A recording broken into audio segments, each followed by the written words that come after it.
who will be overcome, who overcome by the blood of the Lamb and the word of their testimonies. One of the verses is, we are not afraid. Another verse is, God is on our side. So I have to say to everyone who's coming, please come. It's going to be a joyous time. We're going to celebrate faith, hope, and charity. We'll be talking about the love of God and honor. But come in prayer. Be girded in a full armor that includes prayer, the full armor of God. I keep telling people, have you been to the Lincoln where you came right to the studio from the I didn't go today, but I was there just a few days ago. Yeah.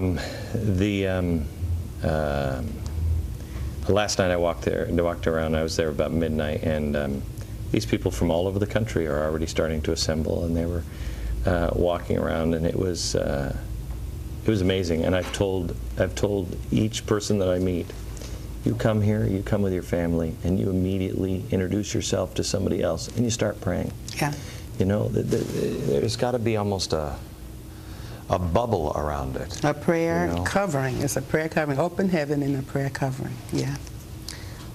May I ask, your father was the heir apparent, if you will. Mm-hmm.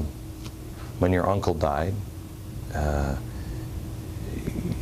your father died in mysterious circumstances. Some people say he drowned in the pool, but there were bruises on him, and when the medics got there, what'd they say? The one said just out loud, and those heard him, they said, there's no water in his lungs. He was dead when he hit the water. So he was, you know, his home had been bombed, his church had been bombed, he had been physically assaulted, he had been jailed like his brother, and they were very, very close. It's almost, they've been compared to the Kennedy brothers. Right. Yeah. What does it feel like to have a family heritage? I mean, a family heritage of death for speaking your mind in America. That seems so strange. You know, that's our legacy, that's our heritage. We have to have courage, we have to be prepared. And that's why, to the naysayers and my critics who are saying right now, Alveda King has no right to discuss the legacy of Martin Luther King Jr. She's hijacking the dream. And I said, you know, I have a dream that's in my genes. How can I hijack me? I am an heir of the King family legacy. Isn't that part of the dream, though, that everyone has a right to dream? Yeah. Yeah, life, liberty, and the pursuit of happiness. And my uncle even said, black men and white men. And then he said, Protestants and Catholics and Gentiles and Jews joining together. If they remember the speech that he made, those were the kinds of things that he said. He wanted America to be restored. He wanted the bankruptcy of America, and that was a moral and spiritual bankruptcy, to be reversed. That check, insufficient funds check, he wanted that to be made good. So that's what I'm believing in, and I know that's what we're talking about. When we say honor, respecting and regarding those who care about the least of these, who care about others, charitable thoughts and charitable lives. How can anybody, faith, hope, and charity, how can anybody fight against that? I don't get it. I don't get it. Back in a second.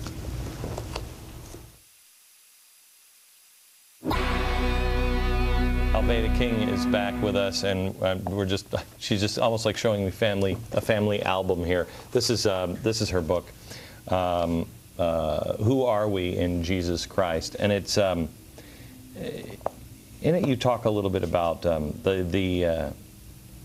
how the black man has been swindled, lied, and robbed or robbed of his rightful place. What does that mean? Well, what has happened in America, and we can go back, you know, David Barton's going to talk about this to you a lot. You and he discuss it all the time, the founding fathers, and then some people say, well, they had slaves. And then I say, well, some of the black founding fathers probably had slaves, because there were black founding fathers too. And but they were not perfect men, but they served a perfect God. And they had enough sense to put on the back of that money, in God we trust. You can't eat a piece of bread in America without remembering that you have to trust God to get it, you see? And so in this book, we talk about that and how we have to get past the racial issues, because there's one human race, and then we have to love each other's brothers. Unity, that's what we talk about. I saw in, I think it was the Washington Post today, was it Washington Post? Or no, it was Root magazine, which voted me the blackest white man in America. Wow. Which I don't even know. Oh, goodness. Congratulations on that, huh? And in it, they said that Glenn Beck has done more damage to racial politics. And I thought, yes, you have. That's a good thing, isn't it? It is a good thing, because people keep calling me, and I'm talking to the media and different people. I said, didn't you hear Glenn Beck say we're one race human and that we need to get along? I said, now, you didn't mind when my uncle said we have to learn to live together as brothers or perish as fools. But if Glenn Beck says something that's very similar and says we're one race human, let's get along. How do we get past this? We're getting past. This is the work that's being done. So, this is the work that's being done today. I believe the truth shall set you free, yeah. But it's going to make you miserable first. This is the miserable part, facing up to the truth. This is the heat. We're in the fire. But you come out on the other side like pure gold. We're going through the fire, but we're not being burned. And we come through after the heat, and we come out like pure gold, united. You've got to stay there. You have to keep that message. You can't let anybody bring you out. But I'm talking to me, not you, because you should have seen me this week. You know, in the last couple of weeks, I've gotten there too, because you read stuff and you're like, that's not even close to true. Yeah. That's not even close to true. This is, you know, we did an experiment. When we come back, do we have oh, we have time now? Can we show up some of the headlines? We found some of the headlines from your uncle's march. Okay. And some of the headlines are absolutely astounding. Let me see if I have any of them here. Do I have them? Yeah, here they are. Here they are. I love these.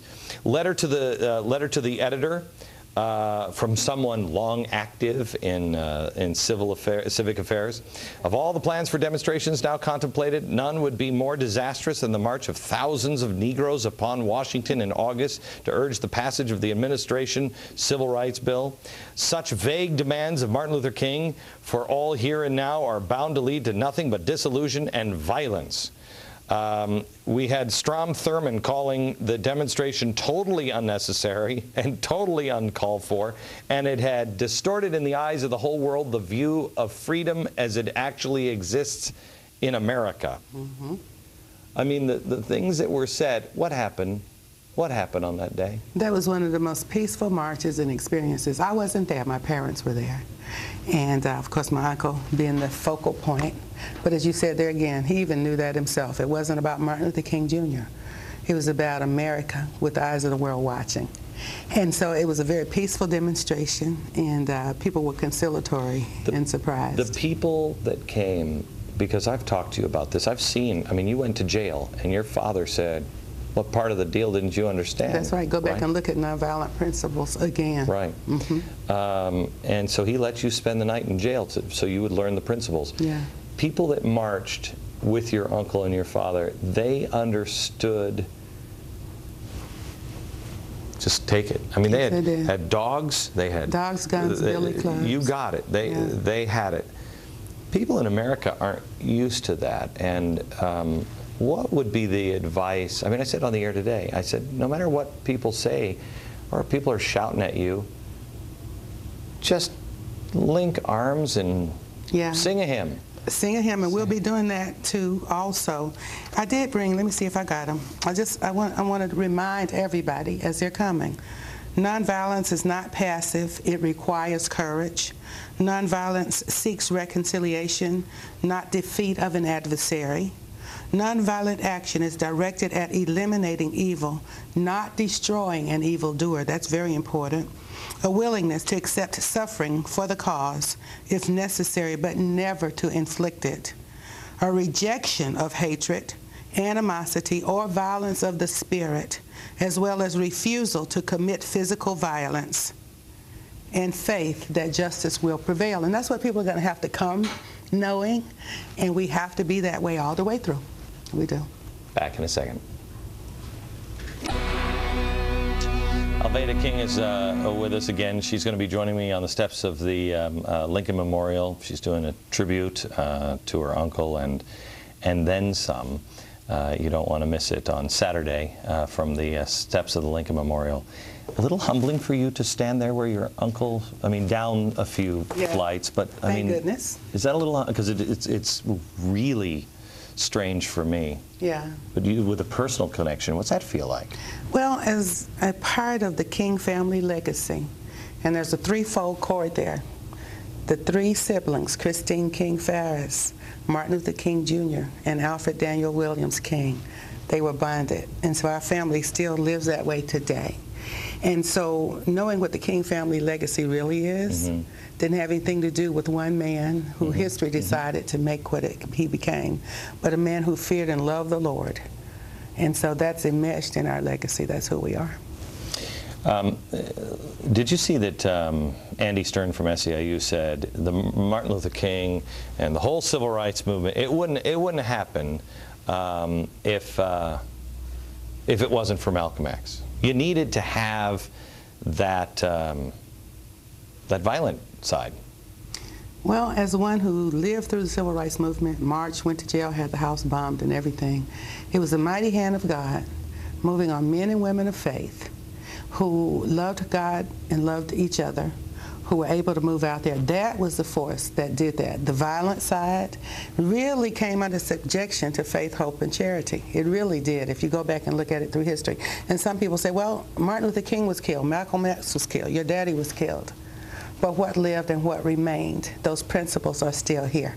And you know what? Malcolm X, at the end of his life, changed. He began to say he had to love people. He couldn't hate anybody because of the color of their skin. Malcolm X said that. Amazing. Yes, he did. Alveda, we will see you Saturday. Thank you. God All right. bless you, Glenn. Final thoughts in a second. I want to leave you with a couple of things. First of all, they are still building the stage and all of the jumbotrons and everything. This is where Martin Luther King stood, right here, to give his speech. This is where I will appropriately be standing down here. I want to show you what the crowds and what you should be looking for if you're coming to the event. And I keep hearing that, you know, because there's only 20,000 people that are going to be there. Really?